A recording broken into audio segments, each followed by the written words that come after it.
ನಮಸ್ಕಾರ.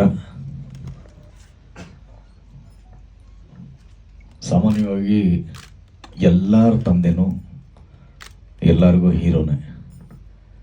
ಎಷ್ಟೇ ಬಲಹೀನ ಆಗಿದ್ರೂ ಸಹ ರಸ್ತೆನಲ್ಲಿ ಯಾರೋ ಜಗಳ ಮಾಡಿ ಒಂದೇಟು ಹೊಡೆದ್ರು ಅಂದರೆ ಇಮಿಡಿಯೇಟಾಗಿ ಮಕ್ಕಳ ಬಾಯಲ್ಲಿ ಬರೋ ಮಾತಂದರೆ ನಮ್ಮ ಅಪ್ಪಂಗೆ ಹೇಳ್ತೀನಿ ಅಂತ ಓಡೋಗಿ ಅಪ್ಪನಿಗೆ ಹೇಳ್ತಾರೆ, ಅಪ್ಪ ಅವ್ನು ನನಗೆ ಹೊಡೆದ್ಬಿಟ್ಟ ಅಂದ್ಬಿಟ್ಟು. ತಂದೆ ಎಷ್ಟೇ ಬಲಹೀನ ಆಗಿರಲಿ ಮಕ್ಕಳಿಗೆ ಹೀರೋನೇ. ಅದು ಚಿಕ್ಕ ವಯಸ್ಸಿಂದ ದೊಡ್ಡ ವಯಸ್ಸು ಆಗೋವರೆಗೂ ಅವನಿಗೆ ಬುದ್ಧಿ ಬರೋವರೆಗೂ ಸಹ.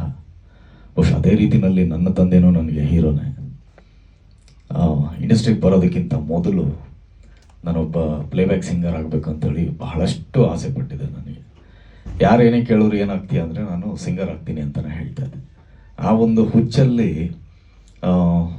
ಅವತ್ತಿನ ಕಾಲದಲ್ಲಿ ಅಂದರೆ ಈಗೆಲ್ಲ ಇಲ್ಲ ಆರ್ಕೆಸ್ಟ್ರಾಗಳು, ಏನೇ ಒಂದು ಗಣೇಶ ಆಗಲಿ ಕನ್ನಡ ರಾಜ್ಯೋತ್ಸವ ಆಗಲಿ ಯಾವ